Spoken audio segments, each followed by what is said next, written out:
Abusua for your movie be aquaba. Na ye found Brahma TV and platform way as well. My dear say MPP among you cool dear. Sisi party negu. Inti omo mukasa wumbi anso dear. Omo kasa mfama. Na manya flash ye opanyin bi so. Na opanyin no hwe de wa osidi nkomo. Edi de wo sika nsem na ami say ono de ohun de ekọ ayada ya me yaze empayinfo omo wa Ashanti region ebinom a omo don party no eni de we party na esiko but omo beka omo ka omo no tum omo betene TV so atena radio so asia tu futuro ade agu Ghana fo ani se party no ye nto abama omo bra aban mu meanwhile no omo kasa kra no omo kasa omo ntie na mahu papa bi pepe se be konye kwakuti ni nsem okeka utie papa ni nsem a we bi jaje na we hwanni na we ni na no wan ne yire no ngo na busuafo wan era mo agya na party agu awie na ono nkwate ho no mo bohu dawuro abusuafo gentie sa nsem na owura no editu edwa eni NDC communicator enso ni nsem a waka na ni na efa Ghana ye boku saliga boli ni sa nema no insecurity ampa insecurity de bi o manmu no kware de ba akopɛ but we know say payfo aguso amoye de ehihye nema ebedru ba bi no bibia betimi atoto yi what you see yentie nse ni bi ekoba e beto so e dia ma meso so do comment betum na wa like idwumde na wa share na wa subscribe to the channel ne sansa hanom your number one authentic platform TV busu SM the best of news yentie papa nsem kai bi TV a beso ne papa me we wo so ya na o ka sem that's how see you because any of politicians say na mo na say ya research ya tinwi research no mu na we research no mu no na o ti what I say enti no dey me so mo me nyina ya enti say ya di kan ya kan o but it seems say ma menye plane it seems say ya kasa mo nte mumpe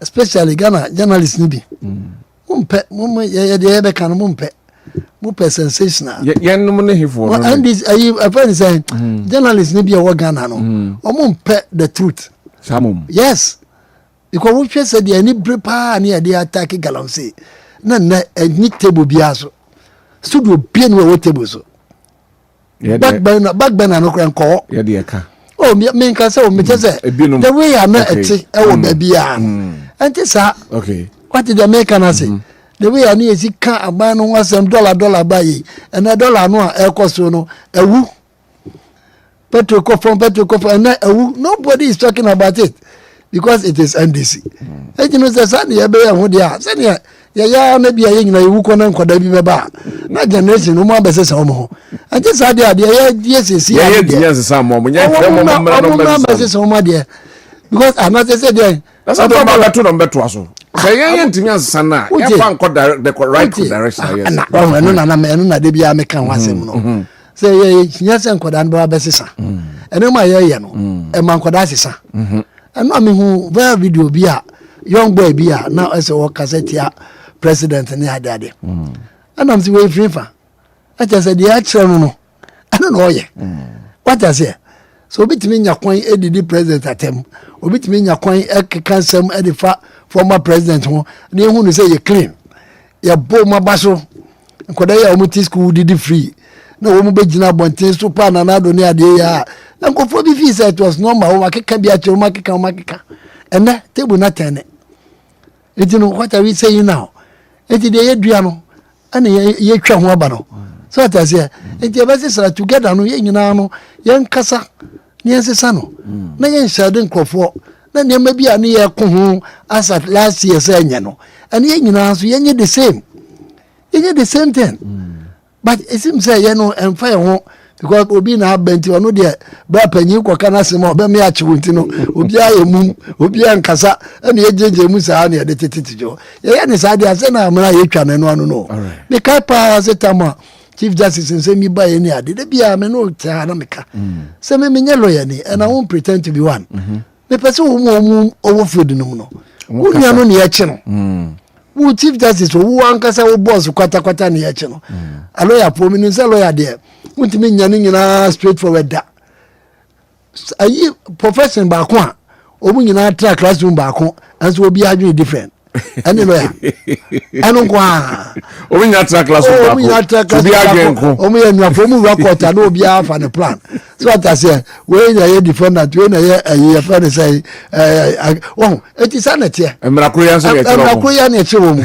wan ti say ayi omu ye construction ya yaka so be so obo pillar ba ko na pillar ne ye x by y o de cement do say ne begum omu de constant na de ko but lawyer no de obi ani but na me ka de bia say sanka lawyer for no me ati omu nka even time omu present omu si so competition bi ne de omu present na manfo ye wo abonten a ye nim emra no mu ne ye twetwe no se ne abasa ye ka se no obi ka ba ka tem se obi a absent wo judgment bi ho a eno nso ye case wo ba ka tem se wo court no judge bi ka se tia o wadi do atem we ye case ne ye keka ba omu anu mu ya lawyer for ne omu ye former justices of the Supreme Court omu ye lawyer for omu ko pension san ko fo we nyina no mu organ ha nobody came out to challenge it said this is not the way to go omu de omu anu betu mu ena bi anka omu kotu mrano bi a left right center bi a enka mi gidi se bi anka ne ma no betimi awoso in midway what am kan but ye jai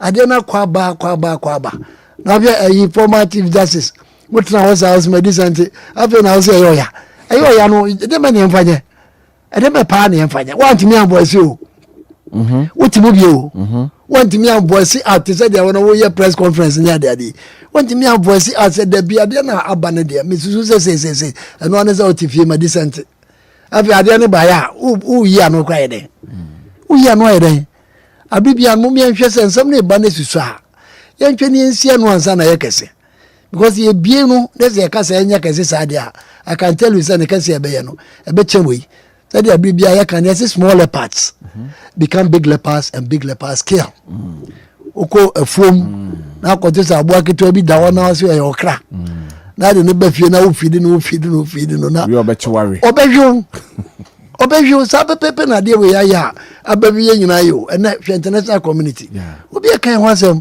sa de we ya che kudita wa che soldier for na ayi judges e kokun wo mu no ene ne pepe difference bi anim we say ye pen na ba ko ne yatuo ya hye no for no reason but me dey me dress ma me no more time e won anim so what I say na me gidi say apart from we say kra no opportunities be bre ho e de ma no a obetimi internationally kra no me gidi say assignments be bre be ba obetimi aye no no so why obetimi akọ odetimi akọ ka obi asema ma no court ana yi na free lawyer form there be yes Supreme Court ne yi na free ho enti no bi bia wo so oye as a lawyer a judge anamebwa obetimi aye na ade enti me gidi say ye nyina na yemfa enko ya dwendwemu na yemfa ntu ye hofo na next time no so obi ye obi bibi na so ka tell ne say mfa ho a wo so what I say if you are directly no ebeba ho say Supreme Court Chief Justice eni aye ni say na judge for ankasa obi say wo de ebe kama yanka bibi ama ko ye ni say ka enkosi bele enti mo ma ye nyina no as Ghanaians no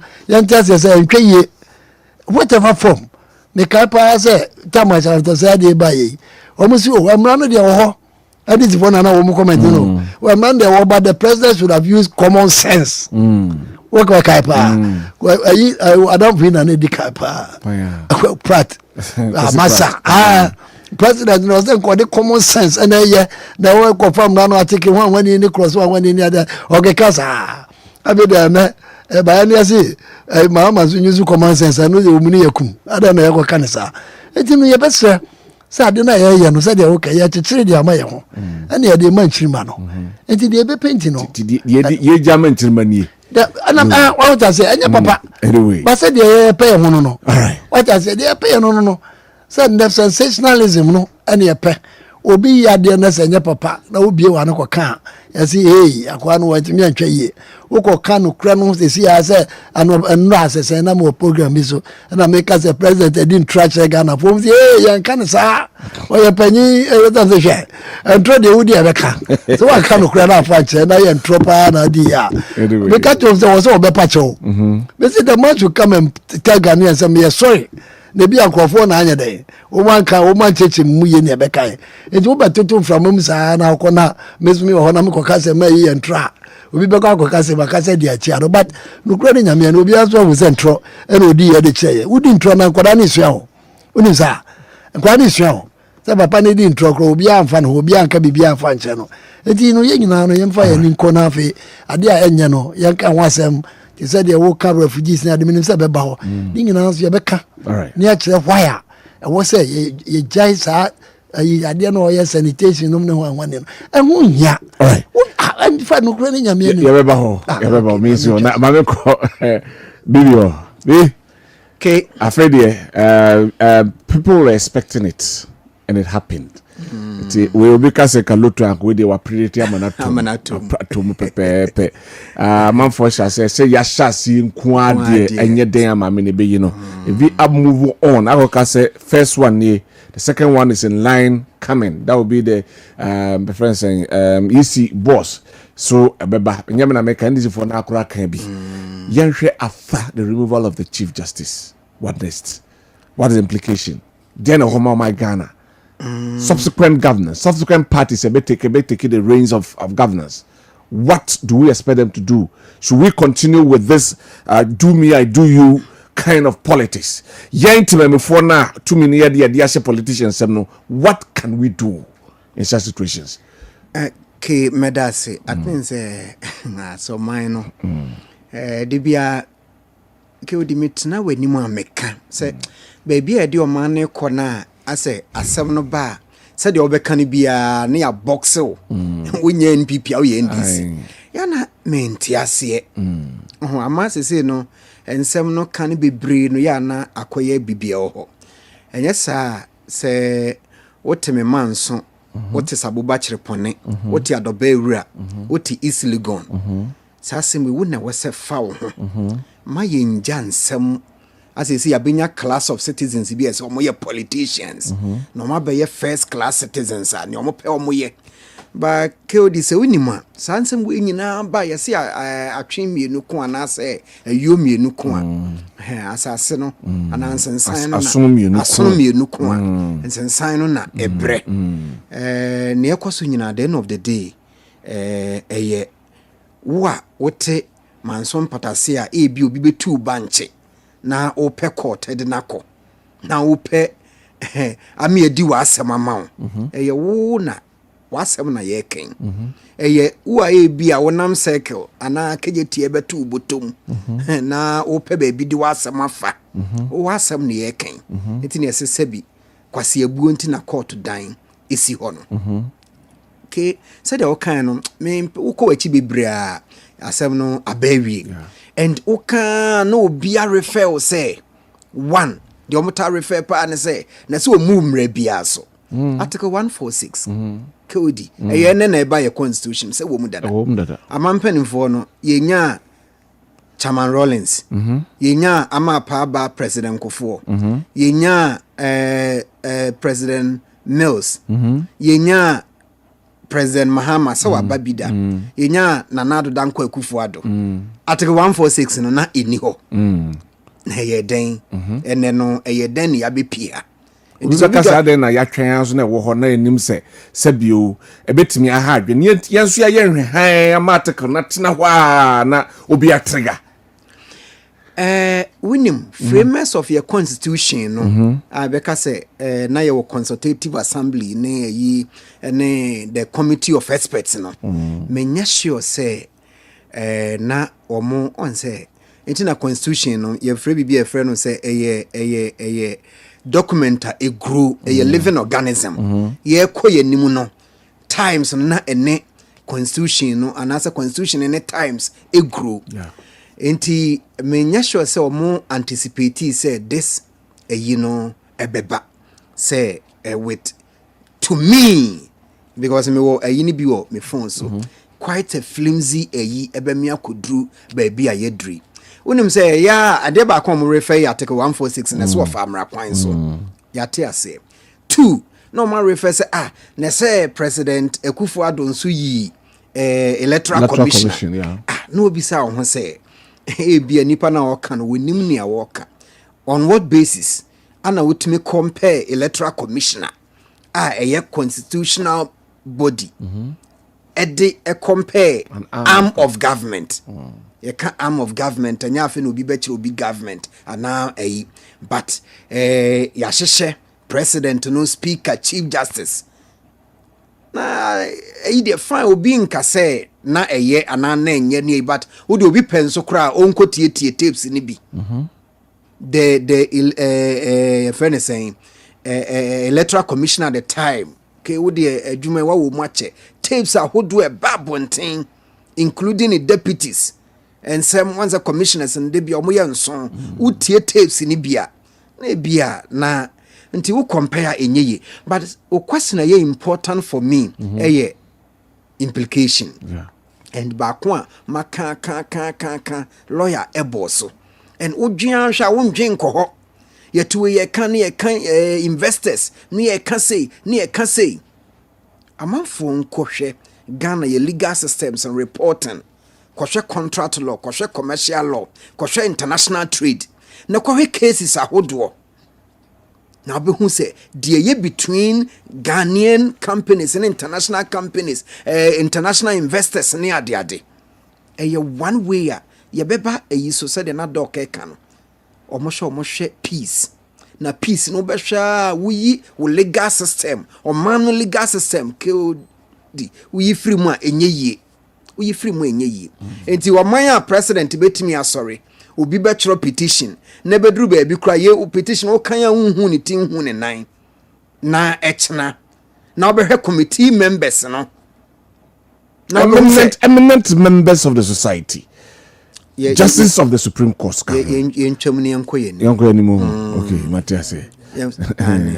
Yankoyenimu. Se krum ha no bia na obi ti neighbor community. Obi na obi kwa sorry. Obi na obi kwa mosque. Obi na obi kwa school. Enti obi ni mo bia. Enti na ebe ya na kwete sa akokọ sache enya akromafe. Na in the end no yebeka se ye chief justice for me maame no menhia ne da said na dog ka no emre wani mre ni nanim kra after all ni pasa bi se obi afrim enti wo mfrim na wo nkwa na wo si we but ye hwe no Ghana na ye hwe floodgate a ye bie ato the sana ye twa to ho no se 3 arms of government. Now, say a certain temper. The 6th to the 7th of January, and in president for the first time, all Trababo and say, well, nominate will be say, I'm fanning yet Speaker of Parliament. I'm for Adriankoso. It was wrong. Arm of government, Speaker, you say discussions and behind the scenes. But to come out officially, no. I'm saying in your office. I'm saying your command party must say they should consider it. That's the explanation. Young kind.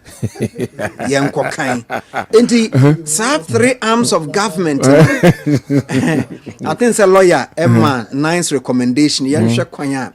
You better so going forward. You know. Me Jiri say for me, make us say as of mine judiciary. And then I make no. Ke se ekoba he o man ye din omna yesu ekwakocho mo e buy ombe reforms for honum because a lot of officials from the reform honum emphasize nyama no emabiem yes unim said an American judiciary no oko country to say a friend no Rwanda ukodru Rwanda on 1994 near because a friend sometime in April and I say I otahwe movie near can say hotel the Rwanda no ashibi on yataka genocide the Hutus and the Tutsis na 100 days omudi kun omo ho twitwa omo ho ase kan ewie no omo wie not the court system the judiciary no in Rwanda no where they tell you super say na it was in shambles atetia pansam ke wo de otia konwoma amemre o na atetia pansam na wonim ekoye dia koye say omompa akwanya bi a afi ensam a akoso no omo bedi enti omo use omo local system be frɛ no gachacha enti se manso patase ane ahwe chief imam wo ho na yahwe ebia professor smart or academia na yahwe romance of anasa menka asori penim bi owo ho ye pe dignitaries na omo de omo form various a year na for mu di asem of Rwanda me see a court system once me NDC democracy etigua judicial friends saying the legislature tigu friends saying executive tigua the only thing that stands tall judiciary lawyer bill JBU constitutional law lecturer ewo Ken USC me yonko pa mechia happy birthday so and onini di nkomo a obemu hu and ewo records no ho we dey em dey say prof aba ebetimi bisa say ye ka say ye tu aban agu a nti ye say ya suspend the constitution but the hona na omo eye bibi e no proclamation adie ba ko edi kan omo sustain judiciary court system no I didn't know that. It as I was too passionate, say, hey, your court to send me there, Sabi, your court to send me there. Ke ejigua omuni ni eda omuni mu. Enti hard dream baby I say ya man ya copy no. What do you make of statements about Bontain? There's a resetting agenda. Oma Benina Kase, the judiciary need to be reset. So people say it's one of the steps, and I said this some of the stepper or the resetting. Obekaya before Mampeni Ebeba. Now the members of the Supreme Court, no oka say a dorsum. Obaye or the 7 abeka ho. Within 8 months or 7 months. Or the 7 ababeka ho. Now or say there's the need to reset because or a resetting agenda of this name. So what do you see wrong if the president sees certain things that are enquiry? So let me reset the judiciary. Number 1, or can free ukushia NDC lawyers. And or share or more boy or encourage you so munyere omo na oba or also be making sure say obema or makwenya no balance the bench no. And yes sir. Yes assembly sina woni hu adanse a utwa asem na bi utwa bi na ode aya adanse ana BBC obisa say na no. Enti said the wo kan no asem no ye ni history baby a free a eba enti anyame nwanwa bebre I say sometimes ya na meta aka ma say me say the word disappointment ke na ni wi ase when expectation is not met enti dey bia nipa wo ho na expectation always we are disappointed but an appointment is disappointed you are enti me na bia menim wo hwe usua political history na follow na course no ne nsem na there's always this. Give the dog a bad name so you can hang it. It is a bind, so obey you, president, so obey you, obi so be petition, and what the maha. So be your person, ye be we say. Dear friend of justification. But we are justified. They don't want to mean justify. Na ke win him. Ye be as a man for kika. Say, oh. Any free idea and no crowd Canada free chief justice so na call easy boss so kodi mamen kan we enyame wanwa me amete and clearly e bi crack say target na nkasa no na nye chief justice but to get to easy because unti chrome ha your constitution no hyehyeye no untimi nyi easy without chief justice. Now I can say, because petition who be pass your mind here prima facie no chief justice no na be establish. Into a case assembly you are no case. Into a to say okay say you see na target there and you just say o clear and san wakwa. It make us eyes are watching. Ye need ye but for me say china you say electoral commissioner enquire. You say the same way about NDC NPP, but at the end of the day, no, we say Conforboni or Sikro boy or Timubi, but me no say one about easy, one about easy. Records no Chief Justice. No, I mean easy. Okay. Say so some for preempting, but records no honor minimum. When I appointed Dr. Farijan and yet Rollins and NDC.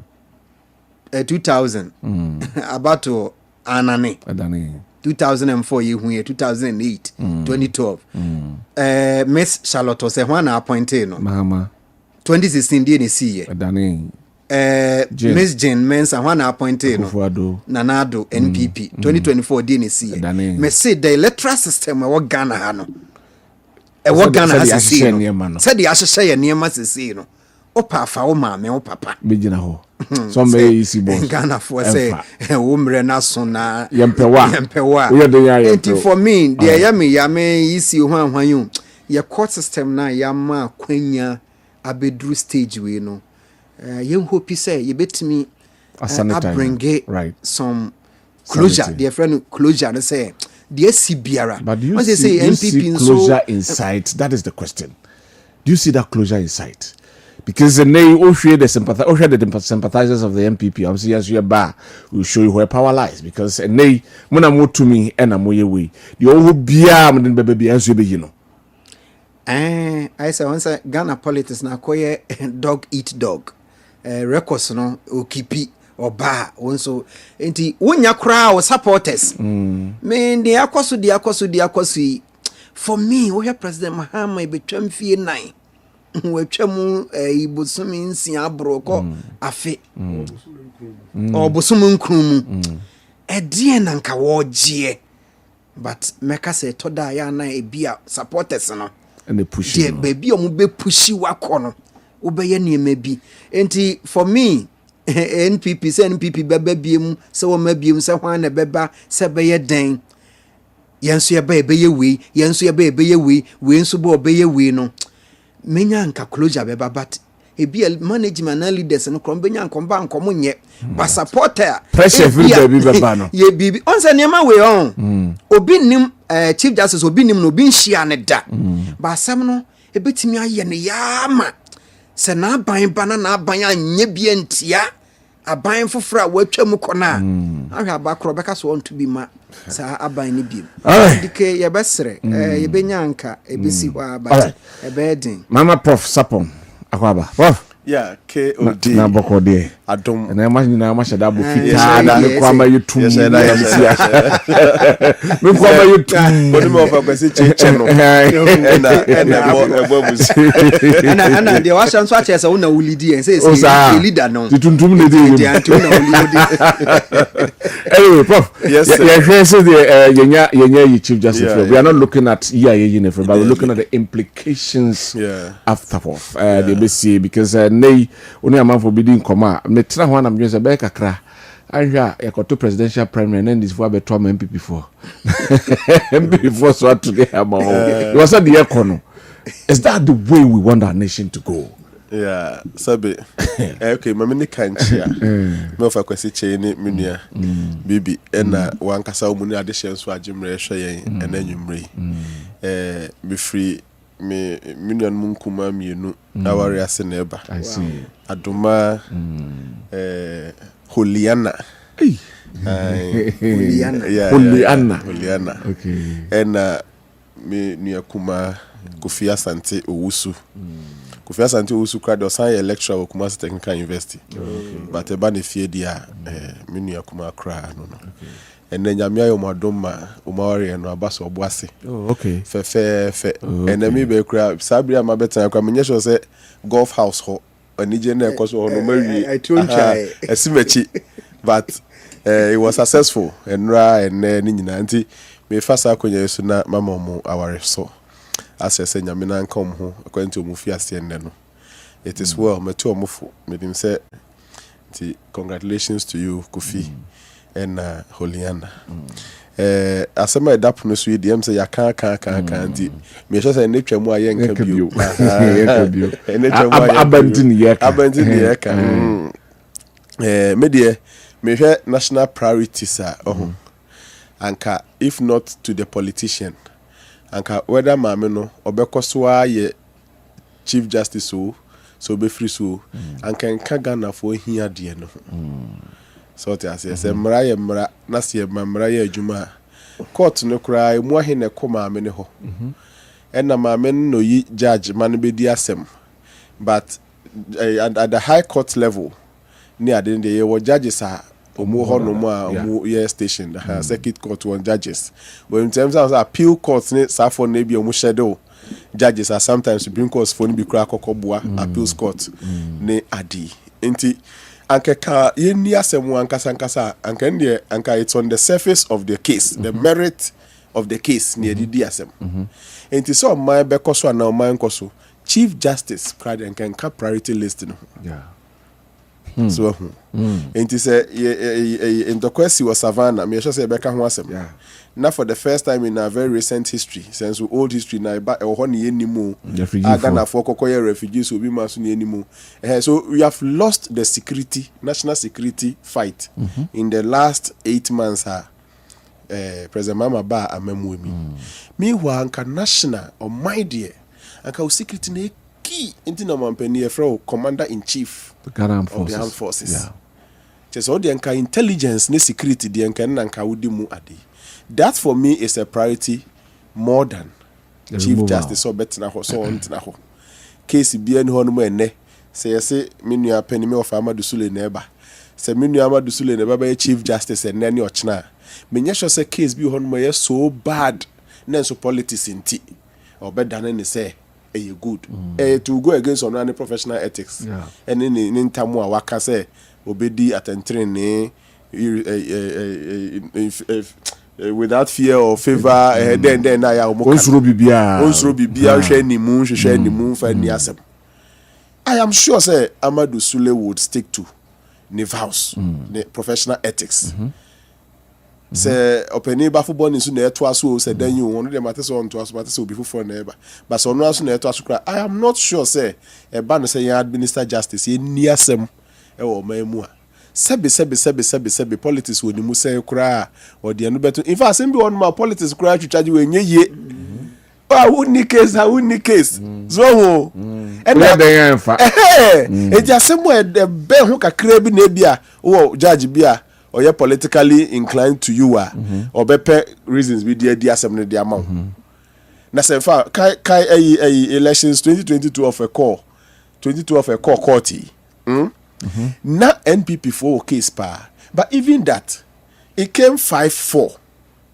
So was any because we case say na ye pass the kra no and satisfy the full. Can you imagine the simple question you say based on discrepancies in should the people's vote be annulled? Yeah. Sankrofo akosala we wiema to ba nyina achinti ni ayekaka wa ha intino yeah.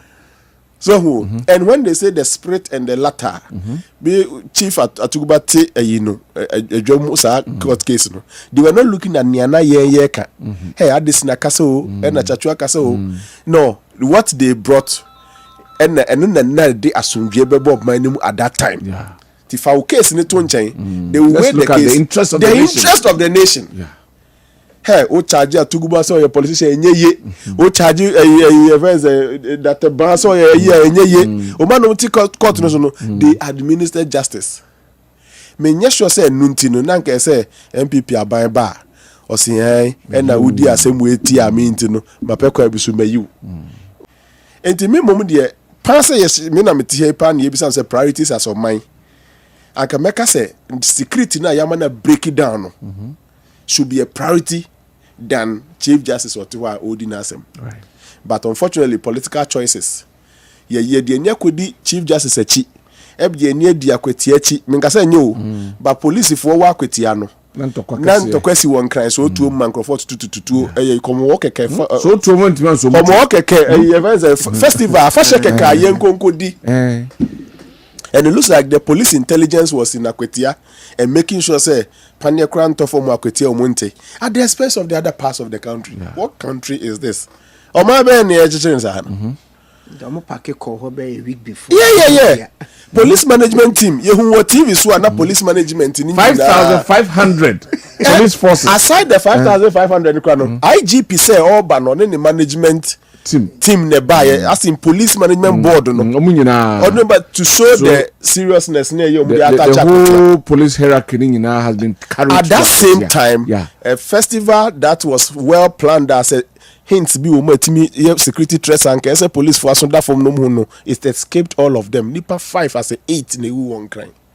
Just festival. Yeah. Until me moment the politics about ye kata yani from the possible choices that people must make in governing a country. Yeah, these are choices on ye di hu agro masisi whilst me nua jakpa prioritize the night entry and breaking into people's homes. Now nipa 300 or 400 ewu oboku ni binduri. Yes, wo hon manam crophobia buwe ko ni di ja tutu bebre mu na ni nyina ahye. NDC oti regional adibi I will get the organizers bibi. E question fi she ni na wo fie nim. Here in this republic ya nso anu the security ni mom de mekoso aka his excellency say or the head a commander in chief of the armed forces no na ye o man ni nyina security head that will be free abonte beto ahye yeso a o mo sha and that should tell him say o mo prioritize security. Sisi am sure say a petition call for EC. Edi na bona Amadu Tanko nya Amadu Sule. Amadu Tanko sorry Tanko mo fa Kofi apia na atani abranti. That's it. Amadu Tanko his lordship Amadu Tanko. Enti no mesre say security no me say my point is that political decisions no enye ni nyina na ebuama of mind chechire. Mobile political decision krema munyim ani free of mine nankasa ye de ahye mo nsase mo nchechire no because what is the state of this country today na me hwe security the state of the country keo e fano security ahoban bo ho nsem a senior edafom obi obeka no kura kire ne bia no edafom se team atofom na ntofom a sebe anka ene Ghana fu akoye ananafo ewo enkrofo amanso ebi currency da na nye ye ne eje Sierra Leone fo ebetena ai ye ne eje refugees Liberia for ye ne eje Liberia for ye ne eje refugees ya ba ne say na fi de ye ne akodan refugees it's a signal. Global Peace Index say Ghana ya sunjue no tiba form we are not at peace here in Ghana. Omo cite cases no a omo cite oti omo cite boko omo cite recent savannah minim saba ne ba ye nche enti na me mo bobo ne ma bi so no. For example asem ne si wo no binyiri no savannah no ewu ye first 17 no the first place omo call ye Bole antimi anye omo mortuary because they say Bole's mortuary. Join news for the documentary ni by Bole's mortuary Bole ne mortuary wo hospital ho I say for the past 6 months moment me fix say enti me nyifunu e wo Bole mortuary ye transfer mu nyina de mu ko Damongo so ya say gbinyiri for say amamro say dey bi enti no mu de she na Damongo enti omu like basa enti no whilst we are there choosing and picking what is our political interest na mortuary I say wo Bole the president's own town for 6 months continuous into monti mi anye debris na nipa bodies na if we say by let's choose our things right. Okay when you make nyina say ma me no dey yin dey okọ the energy the attention we spent on ma me no ma you lose sight on your security so mine ma dance di egu yanim sisi and the enya de papa wo enya de papa say boku ntimenyo na savannah crowd the dabeno so mbeka asa akoko we don't have that history. Inti yes just over a piece of land as asibi hu nti no enehwe omadan ayi dida yes over 50,000 as a 48,000 and they displaced and they mu 13,000 as a den as a 1,000 as a 13,000 mu bako akwakoye ade na wo hwe documentary na TV3 for yi ma me hwe na mani sate ma me fo ne ma na ewom ne se anaju bia mema bi free somewhere ba beto mo na Ghana for free somewhere munim be free but sexual abuses and na ekoso ayiho what am I saying ubi say me chief justice so question yeah but what say the interest me answer me dey man sending your topic me answer me dey man say amamu your choices and ye guso aye choose priorities police for elections nko aho ene tamale a friend is saying primaries na course no. They gave all the security attention to it, and Awie Jojo Boko. Prof said, I congratulate you big time. When you hear then say one of your feet is already in parliament. Congrats, my boss. And I could be some Musano. There are other security things I and some. Yes, my many they were really dear or co. Media Makacha, my now on the 11th of September, she's celebrating her 63rd birthday. Happy birthday in advance. Sabi fidua hona obesi awasi every CBC as I'm serious man now yeah this ha no all fun say one of those things sabi o dey all fun say near man asem ne yakra ne say for her over 30 years I was some say judge ni wo Ghana ha say no or coffee with Nsapan or coffee with Nsapan. But a political decision seriously. Then I'm saying a political decision. Politicians preempted. Politicians they can't share home come. As an ebem 2 years they are a political decision. Acquires a police for ya or muko transfer that day. And service for ya fire service prisons for muko transfer that day. But you have politicians say what's our commander way? Be you free ha. Oh, the vampire near two abani free. A ban sana se commander con ya two abawi ni free ha.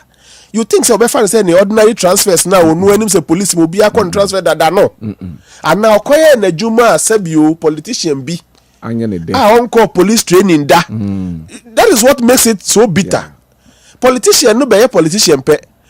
All of a sudden no ebi mpo onko school kra onko do etire baby o otimito lawyer for e won lawyer otimito doctor for won doctor. I don't know whether politics is PhD. It's politics PhD. Na PhD kra obi an ni area okosua ni PhD. Yeah. But the chief executive all of a sudden is a medical expert or a legal expert or you say minim dia mra you just say mo mbre mo ho asenhire ebinom so ase na be ye politician pania.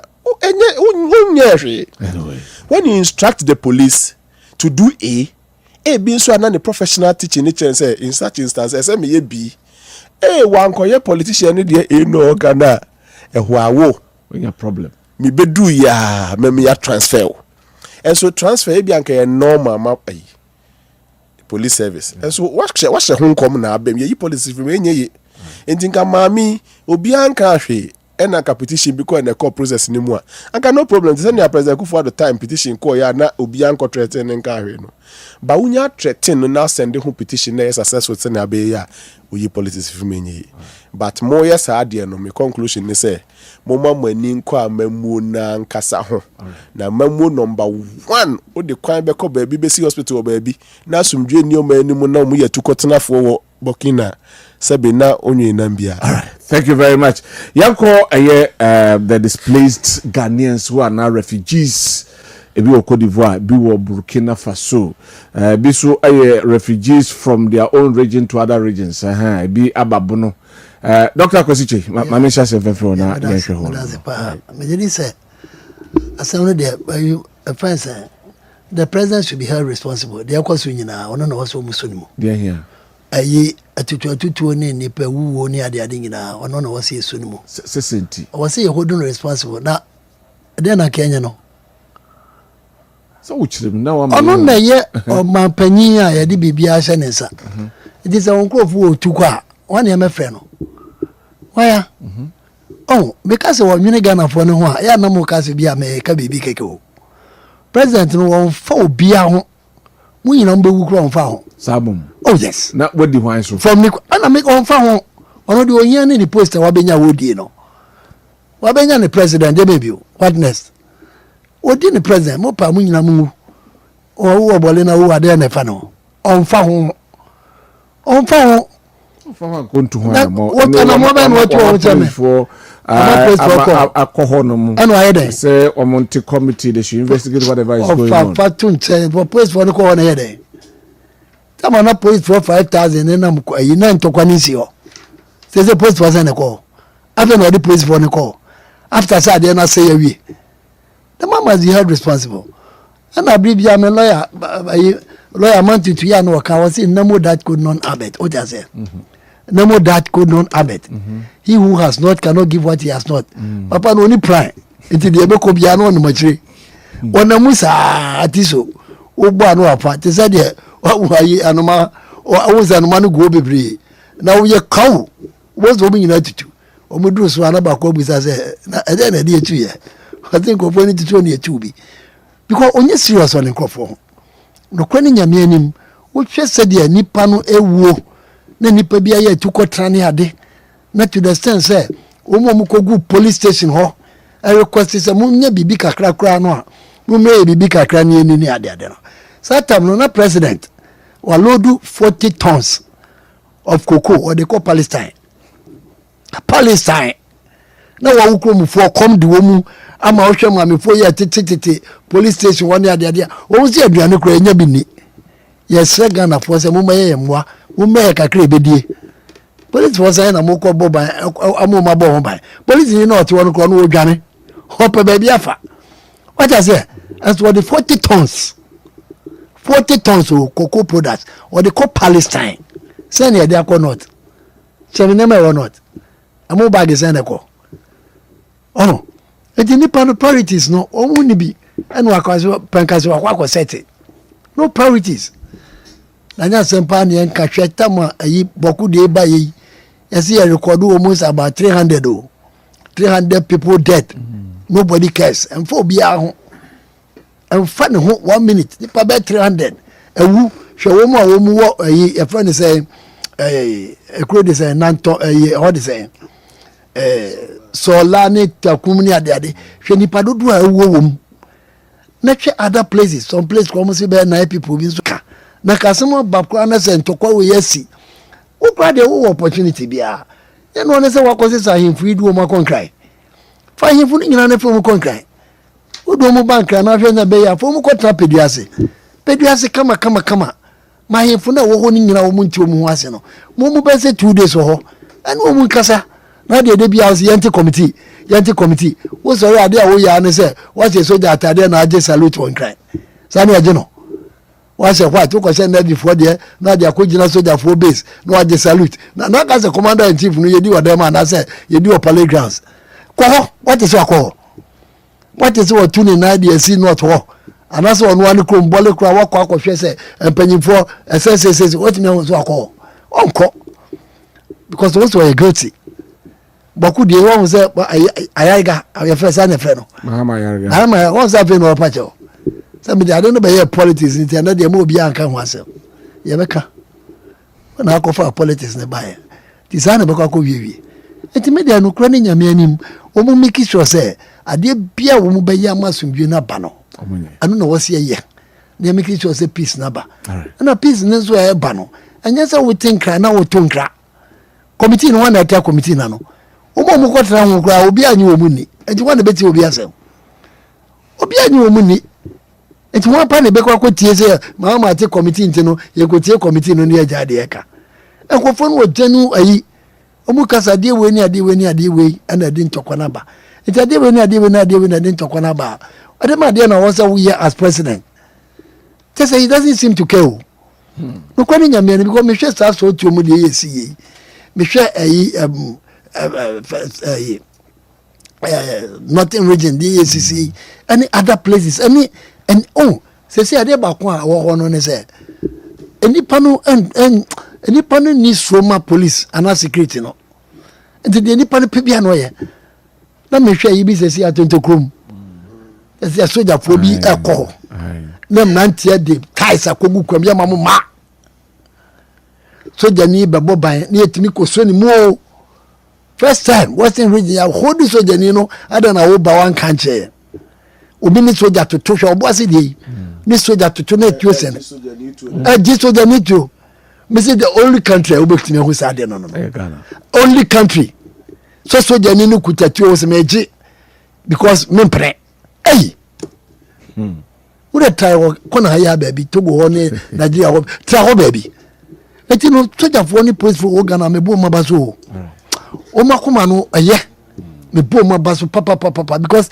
so what say the no ya kwa no so soldier ni no retaliate ya ka story ni be different no mu ko ho na nkrofo no kra wo ma anya hwe ni akobo mu tuo no mu yes but you can see in the video say oh koji tuo na fi so that for me ensa hey it is an ebe no o mayim ye betimi am nkrofo bi power bi say eno de ye nsuo kra say BBC it masre japa o town onko boko onko boko onko so problem ni my eno ne friend no national security onko a friend say sola tuna onko solve problem no onko ayi ankra wa kra de say no be ho so twom anu na ye homo no na di so twom no ekwetia no akwetia de ya o ti wa ye de 5,200 policemen 500 when is say escalate me see complete hospital o be pato de mo when you obi a obetimi a quantify move na wo de hwe cars no ni sa police fo ekogu ho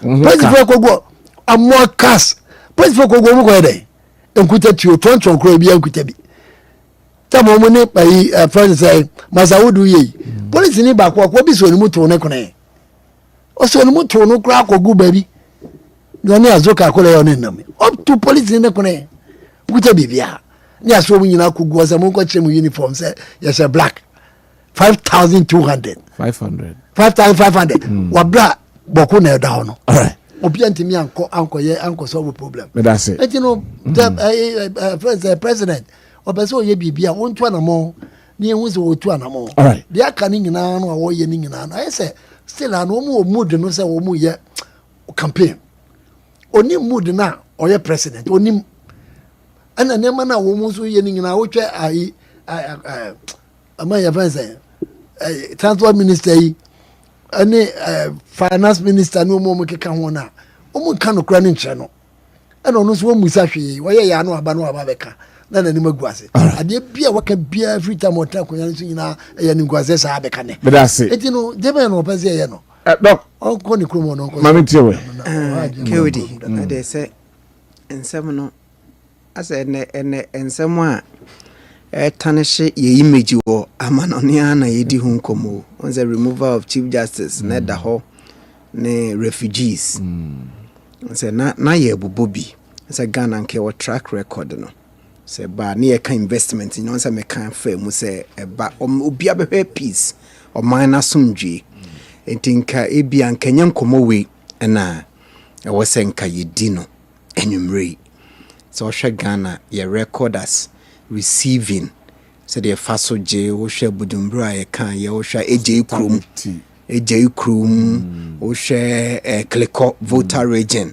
ebra Togo de ye Kresan ne eje ene ye kobra wu no ye sompafe na areho hadwen na for me mekase obebusa say hini fra ya bedru ha politics ye divra conflict resolution as a ma politics ne do sondodo as a conflict no sha ye won conflict management ana ye won nka de dikan pa ye prevention but prevention ya na aiding nti eden a ebeba nti eba na nka wa manage o manage ya then you resolve na onim o resolve ya there some models bi ye frɛ ba ku DDR ne demobilization ana D ba ku ye disarmament ana R ne twato ne reintegration okay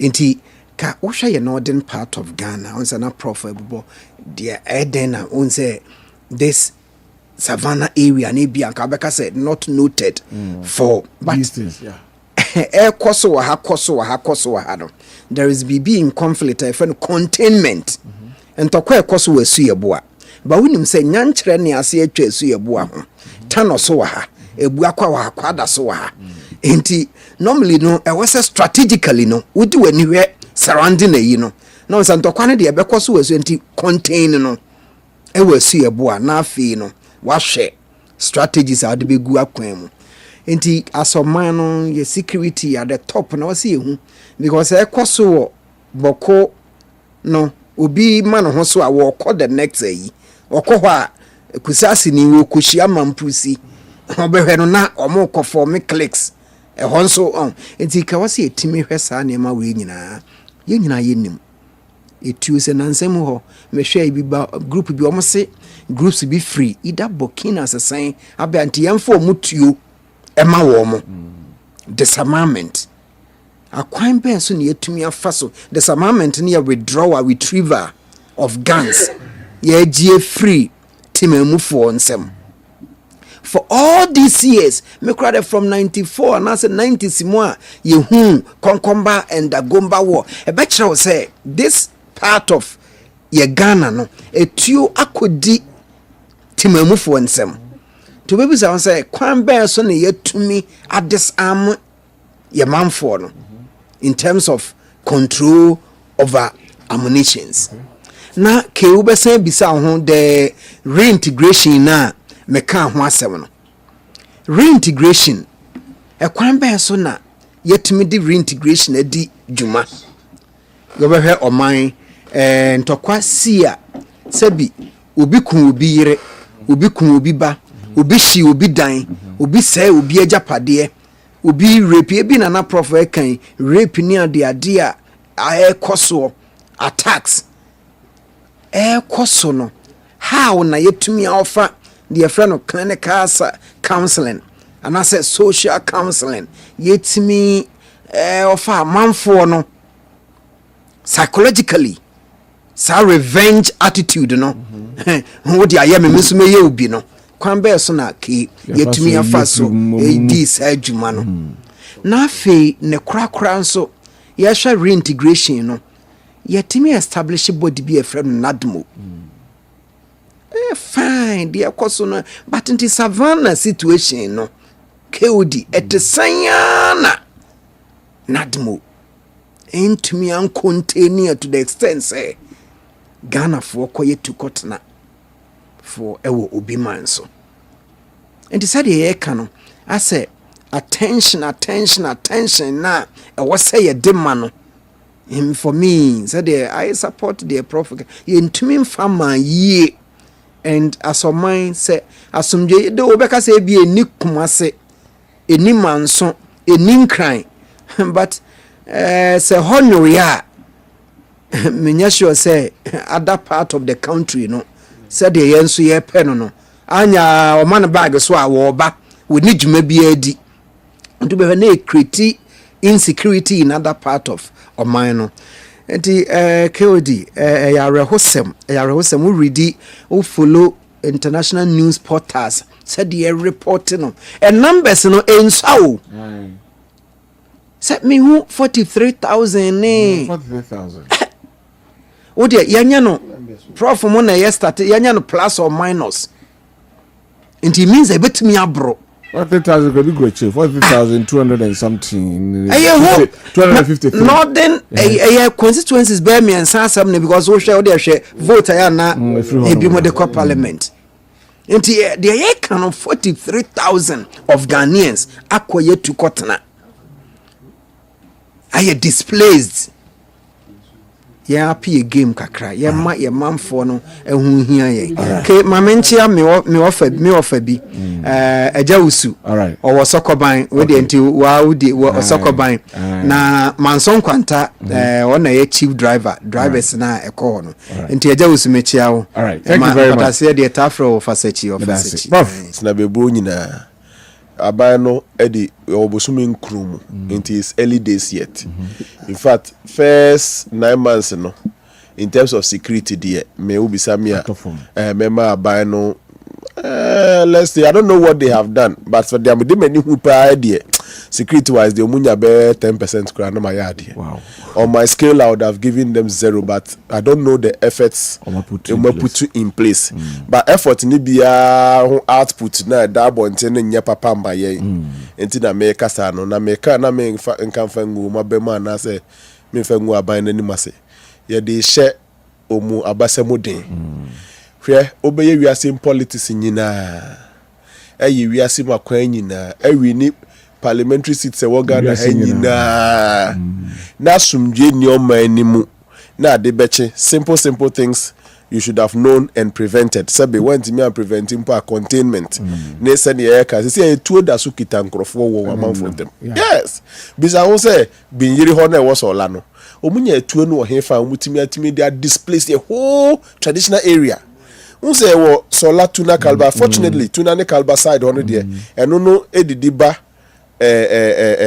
yiho minua jinapo ho no yape guso eno ni di ba senti eno ni border side ho samutia say kwa Ivory Coast enti solar tuna kalba solar enti we obse fufu so solar sa solar no this side kwa Ivory Coast ena bole bambo enso say bole ni wo ebe da mongo sa na bole bambo ni wo say ena bole ni wo towards the border enti bole ni bin yiri for na wo border solar side ho no.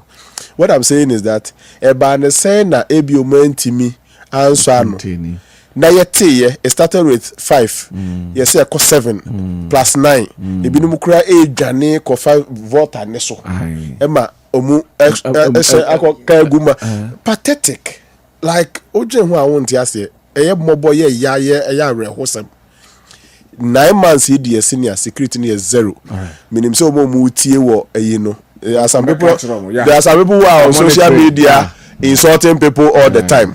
Meaning say me can amount for us started typing insulting. I really don't care. I've grown beyond that. But to those who are around the president and are listening, a foot to a woman say, the security should move the attention from the unnecessary and ajo a demo bubu nincrofo them need then near deno. Sabi say untimi nye two things at the same time. Choose the one that is most important. Yeah, the priority. So untimi nko bu am for them anajo. Now unsan so mo aso nko form NC e never be say ano dia. Ene choose ba kuna senior ni o ma choose pa in the first 9 months is nkrofo them bubu at the expense of national security. In the proper national security, proper national security no. Minu Jabari who Ashanti region me Israel. I had the been to your I'm say could accident there be no better what has said. That's what I say no near de no. Yeah, immigrants are me but it's good news for a long time no. Replication kaka wa hase. Yes, because we go see wa shama near there ni na spill over of near koso near make an say. Prof, I dare not say.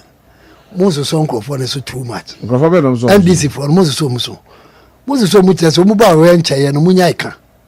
Oba yenche say, but me what you wo ye kuni pass I say.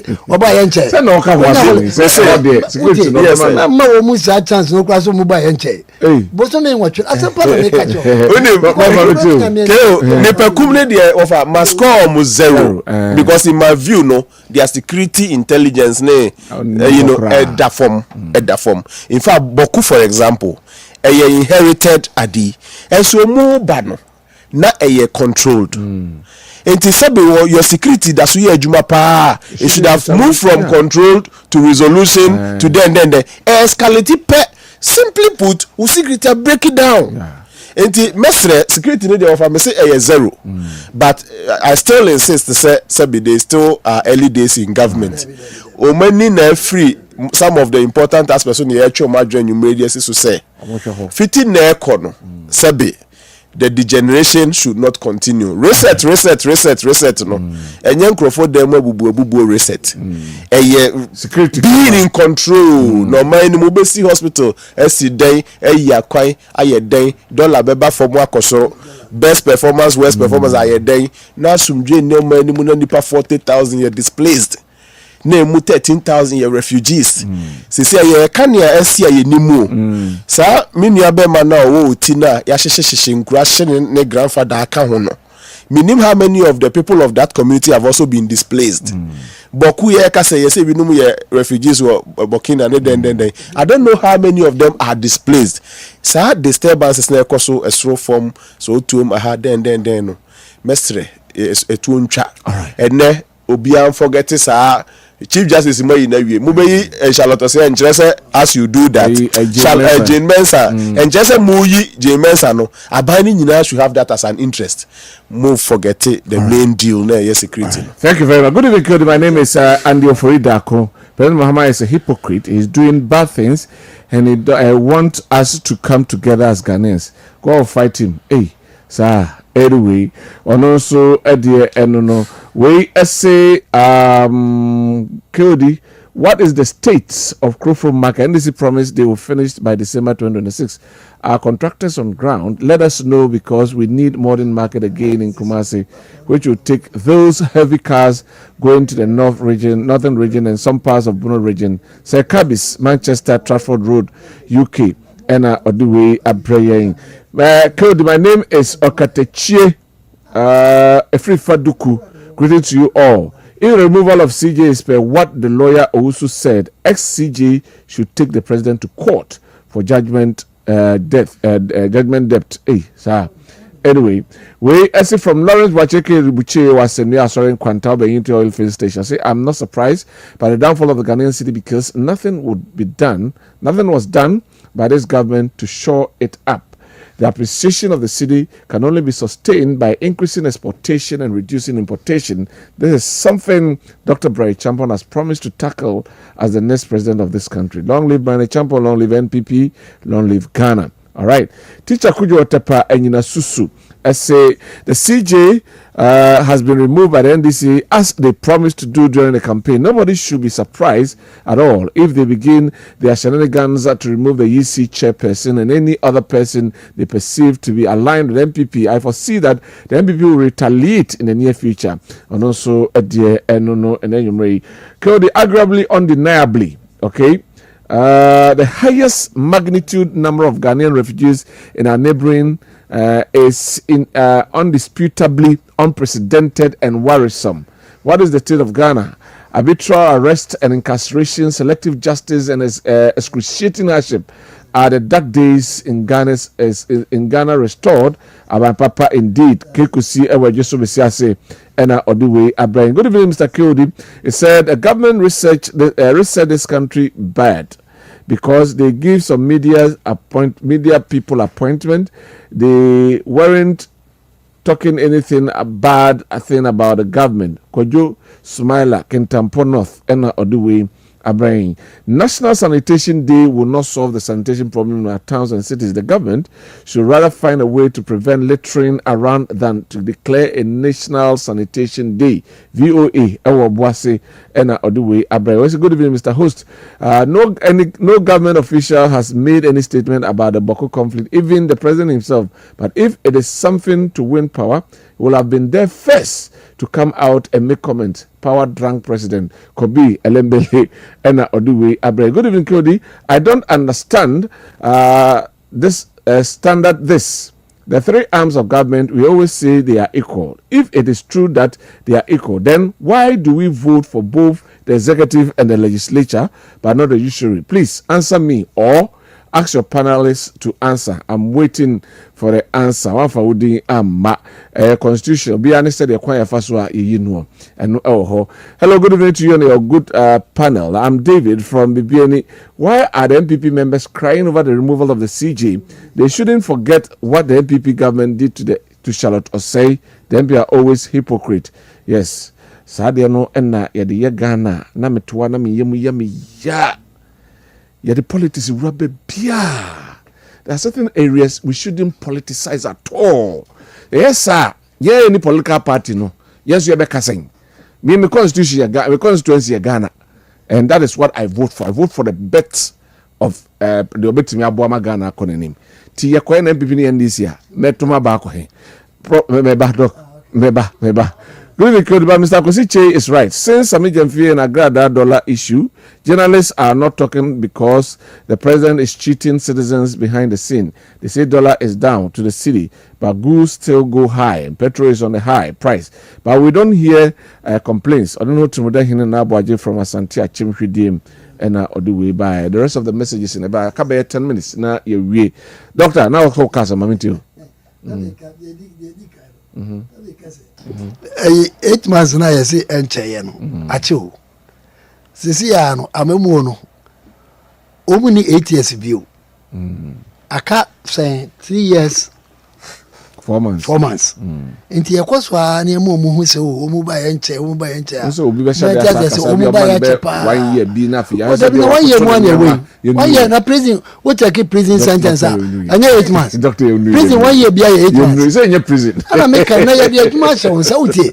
Ade ma ni pe kasa no ni se ya de adwuma hye won sa. Ene ma ni bi ho a wo se ba na ye hu. What I say? His Excellency Nanado Danko Akufo-Addo, Nana baby will be an Mamenchano. Nanado buy what kind free education no. September is a hit the ground running. It's in Woba Catcher said 24 hour. Ness and then my any catcher say a check. Yeah, hold up. Topic in the baby, you're going to topic in the young city no. City no Ediana and no and won't hear me. Dr. Barabas Mamsa, we were just about 9 minutes. So they just a channel crack. And they Omampeni Kupim or Japan and Singapore can say or lure investors to the country because your share city now is one of the is the best performing currency in the world. Just a little over 2-3 weeks. Assessor. Yeah. Doctor 2 days. Assessor Bloomberg say is the worst performing currency in the third quarter of the year. Yeah. You be near say it's a data no support assertion na. And Mamenchia nano me call that was Saturday. Last week Saturday me call you Manson. Na me hu madam for amene ne nyine friend yidi or Manson patase na say enumre Saturday enumre bi on fa wini agro. Enti yidi KOD so chia ya na echiri shan pant mema me chia yidi Manson patase enti ke na menchia Madam Charlotte Taffer na Nakuya or ejoso sectec ti ochra ICT so monitor enyumre nti na Nakuya mechia wenyumre ke quick Bloomberg ana kasa asem no and Bloomberg will be opebia on check your mo menya sure say bia aban mu ni pebi mpo beda otesa from Bloomberg because this is the same institution around the second quarter hono almost reti ye city ni say the best performing and me sure say ban energy and indeed na statistics no support it at the time na ya gaining around 50% and nei omo ereti ye enye Ghana nko a o hwe country to say Ethiopia omo sika friend of bill no omo reti na lose about 4.1 omoko Argentina na no so lose about 11.5 omoko hwe Botswana na lose about 7.7 omusika omofre no the say puda say pula no na nyina nti omureti ana Ghana ebepiem and wo hwe amongst the countries and as currencies omureti na Ghana na ne cedi no lose kese intina yen lose 13.4 enye 13 flat cra 13.4 yeah so what happened to the cedi dollar and that's it for the can say the kind of similarly some stability your cedi near dollar ni money and krone ba no how do we marry the two?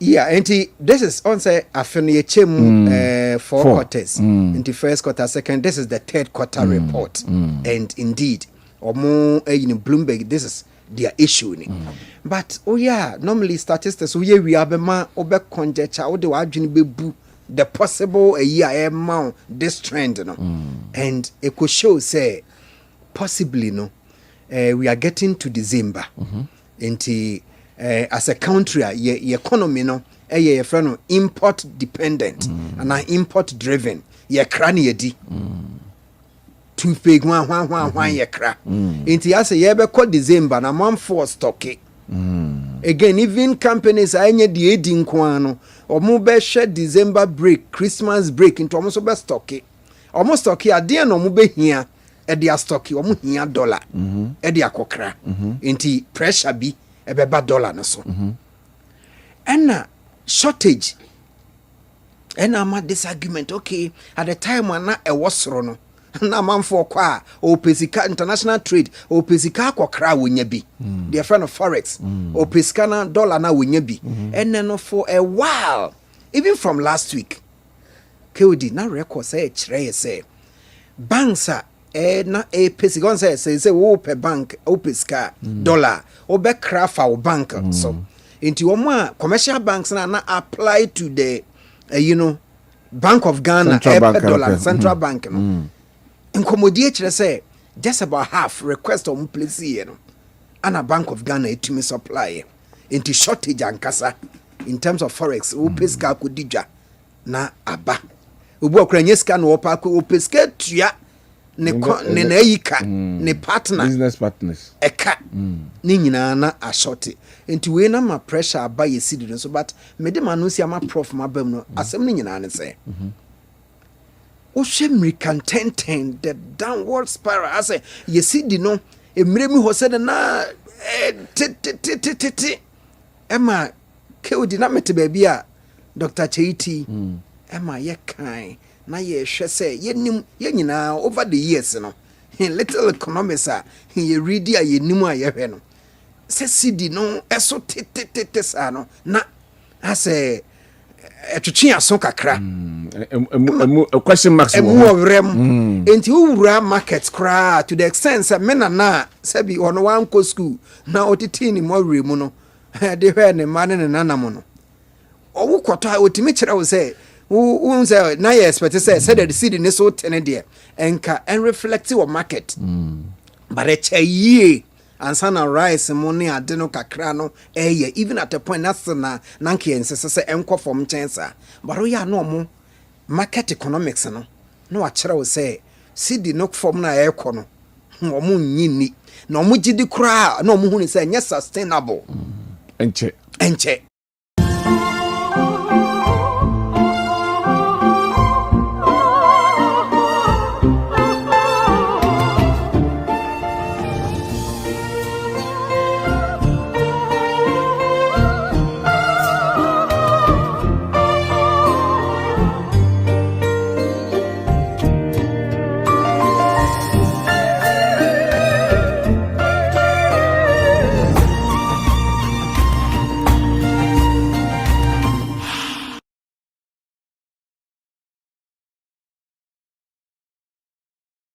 enampa so mo ya komfo a se no mo ye ayifu a suit say yes a ye yama na bem but the hard dream as a man no osanka yetumi move from this import dependent near come manufacturing aka e ho dem say ye nuru ho ne but ye nuru ho ne no na say ye be import a ye was see it stabilize ye city no for quite a long time. All right.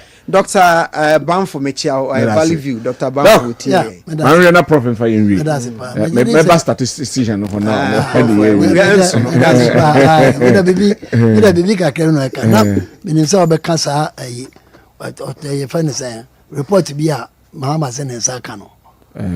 Police for report and then kind discussion. But oh boss, nana make us encounter. On fan 20 because me amini akwesi said they say Bruno RCC ono na nya asem ketwa akwesi opon ka na Angel FM ta momukotu aba no be kaya dia no Council of State ne dia anu aka report no mpacho ni ka no nka ho na danche no ultimo sa kwa no hwe fa what I say sidi ne dia te de bia na meka say aza and is for de bia o meka say zu na meka say aza ya ne yenim de yeka Bibia anu muko ye yo so ni bibia amano mu wo mutu pane anu mutu aya abode no o mako wo sidi ne pane waja se na sidi moja no adro na start twi tubo hu sa de no ba ko so sen ba ko asa para meka o ma wo ne pane ade na ko so nyina ayeka say how come say obetimi abo anso na 3 months o si ma ya ma sidi na aba form ye ka chemu say ya azan life they say sika almost wo inject here and say $4 billion not just a question financial loss already no mo ma say dollar na gold na ye ton no and ye dey ba be socket they say so akwa wie say nye gold ye ton ye dey na mo no Bank of Ghana no and inject sika dey room say gold no ton na mo kofa no dey aye on kofa no dey aye it $4 billion no ye dey cushioning the gold no please artificial cushioning but then what me aye enti na wo mu dwa wo manum na atofo se na ya de ne ade na je se onye hwe What I say, if you say Ato forcing was forcing her, but they say Ato forcing and then one follow flight. Ato sa only plan bia because our planner. And nothing at them be any abusa say. And no matter what they say, won't come a command to me. Oh, Jamania, I never make a woman. I can't. Oh, Jomo, never know Becca Chawati. It's a normal customer by Jedi. Oh, because almost you can GD. Ah, Kodi, I don't know what you moody. Upon all the cutters who I say, I'm a dollar no crab do December no. We want see the Albania $5. Oh, yeah, funny saying dollar Albania 5 cities. To the sense, oh, well, are you one casa omu pages or modeba? Almost dollar ne conform nice cities, a bapa ye, and that dollar now we see about from no dollar no na cost no dollar quoya na woka petrasem infecti bibia and petrol ne cost woka them some boy. Why are people getting quiet? I don't know what for me omano. Petrol ne ba from petrol ne ba and the petrol ne cost will be a jump. Dollar ne ba from dollar ne ba from dollar ne cost will be a jump. Na nema wanyama na no mu ka che se nema no ya tete so nia to jimi o ko fa to jimi ba na nkofo ba ti to bi a se ya tete nema so ene ma na tete so mek me ne mek no but na some baby me yare kakra mo to mek ma ya 15 I did mek 15 am say ah ade we me ka se na ya 9 cities as 8 cities anamba so 24 ya 9 cities and if you ba boso me miansa pe no boso me nkono no wo the 5 cities abeka won na di mfie nwotwe a se na yewu yet me tobi what the mega say wo di mfie nwotwe yewu eti na de ye kan nyina no ne se azano mu be ye Ghana for and the dollar no amane ho adadi am ye nyina ye hu se ntro no mu be di cheye wo ma wo ne mpane bi na ade no ko se wa wo ho no kakra and ne to na dwo as we speak now ye nyina ye hu se ene mana wo mu ka se ne bo no ya tete so ne ade me de bia na me busa se dokno na ne ye ka ho asem na wai yesi aburo ne bo ayefo ene so ma me ne to dokno no 7 cities ne 10 cities dokno na ka 5 cities I say ye criminal no e mo na wo get to be 3 cities no na ka ma but and 7 anyway 7 ne 10 oh etino na nsemo mbe ka che no akohwese mo mba be di che dollar bia no ya tete so dollar ne kosoro petrol ne kosoro aso wo mutimi ye board on when you friend no intellectual dishonesty na anya sa na kan wotimi wo se obi a wonim pa se wa onim pa sa de na wo kanya no ko sa brofo sa de ne wodi ahodo bebre ba ka che ene ya ka se wo ne nyame anim wo be ka che se ya timo so a no obusa akoda na wokoto mo na di ne se ma me na wotima no no ode bi aka ho ana se ya ti bi ade afri so eti yamma Ghana ponti ase and tro na nkofo ni die no eno na mu gina mu eno mu guso wo mu di cheye eti ma mu nji wo mu ni mama prof o mu di ntro ade bi ache you have the last one very well yo enti no say ato force ya na forcing there I still maintain say ato forcing but them say timing no na biti omo na menua bena doctor kasa no Barnabas na oka no na oka akosi say amanfo start kofa niema against December na season na eba no enti ye wo the market at its own equilibrium wo ho and all market a high demand market wo ho ye wo cycle no ho dada Ghana ye nim when high demand by Easter time more baby and a Christmas time and think within the period na anka market no enshede here dollar bebre no na nka si enya some equilibrium ho na nka nei yetimi de demand no aba ye ha anti but Bank of Ghana started if I say towards the Easter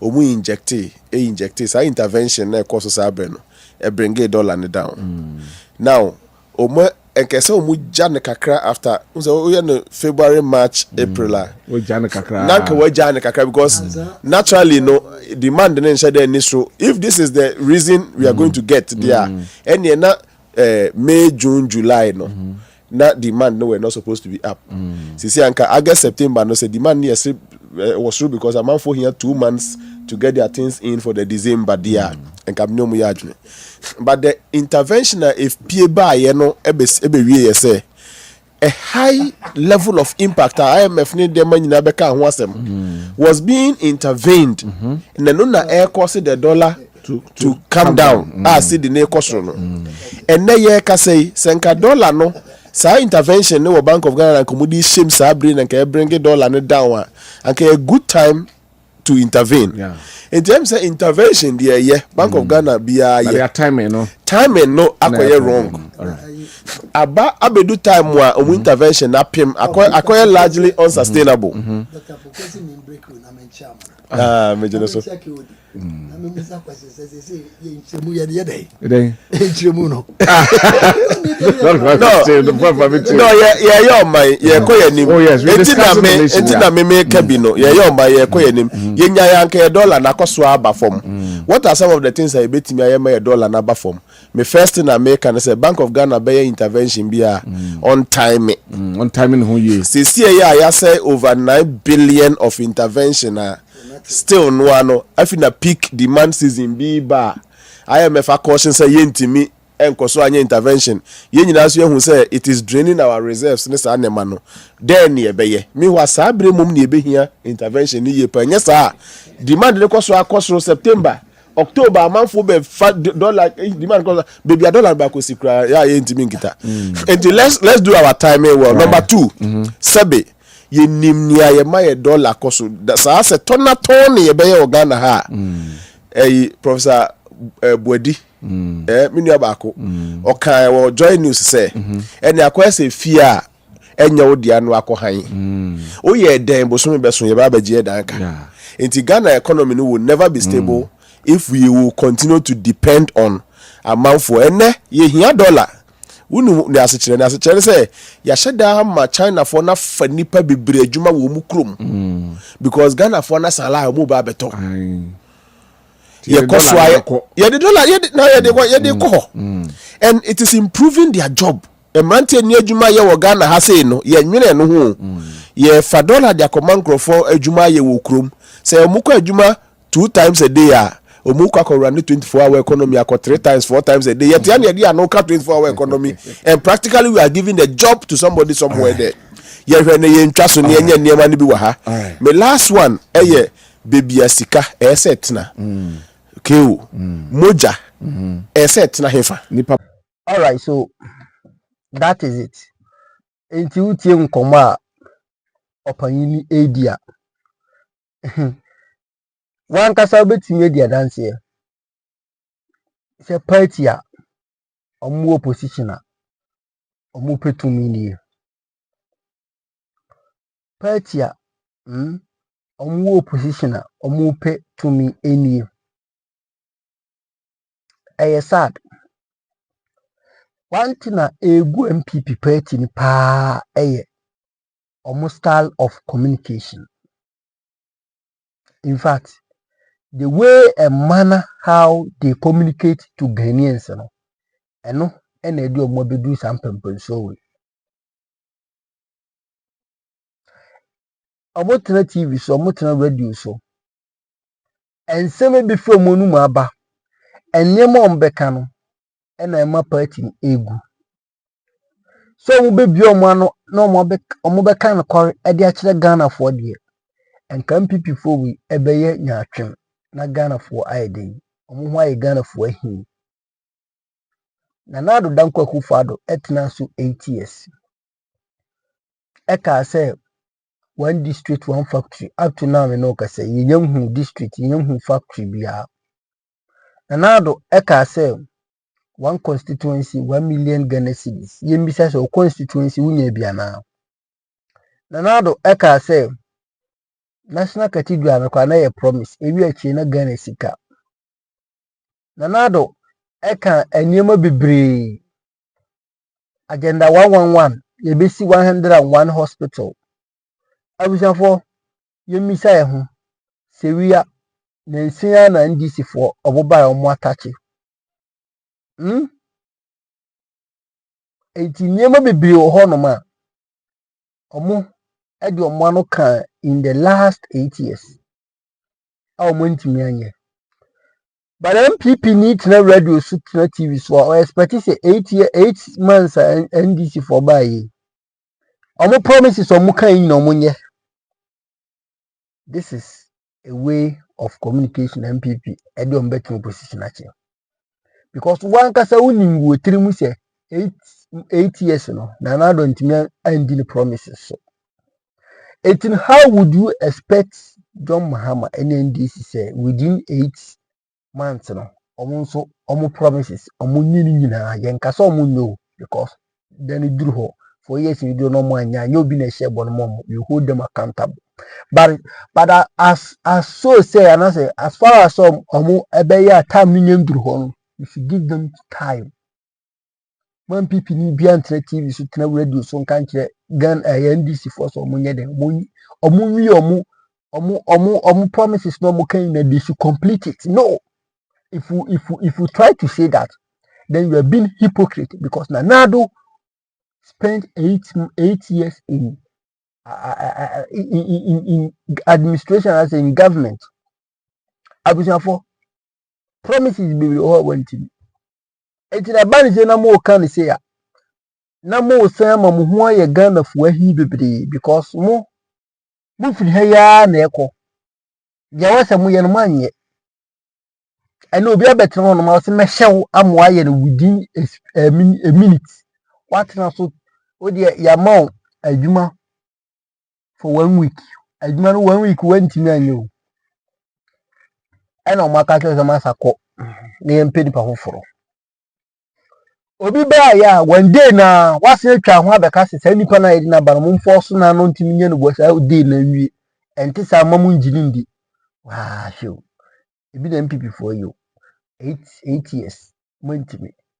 8 months we see NDC for nyeli nyina yen ka say NDC for nyo na NDC for kwantimi ka say promises omo make ye no omo ndi so omo kwantimi nka Ebra John Mahama oso obeye enoguso a oye what you say it MPP for the way and manner how you communicate to Ghanaians no will let you be in a position for a decade. I'm telling you. Unless somebody some arguing, someone's some ways, someone's some way of communicating to Ghanaians. You people will be in opposition for a decade. Once some Subai na Ghana for whom say moye what a change party. But say some may more honey guess do mo kotna hotel na the party ni ma powers is you. Na me kaimo chama buga koso traffic party ni musabre.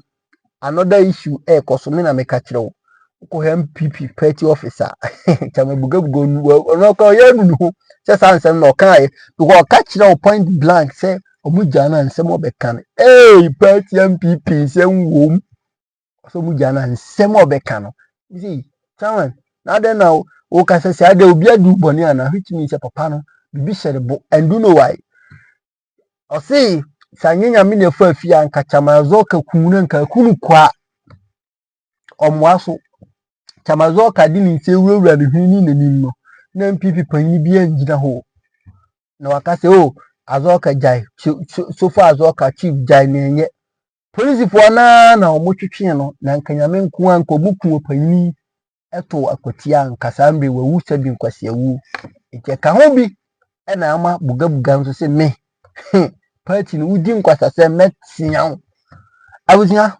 etichira wadwo comment section MPP communicators they will always be MPP communicators. They will always be far away from the truth, as we all know. But they will never come to power unless they change their ways. Subscribe, like, share, now for you. Bye bye.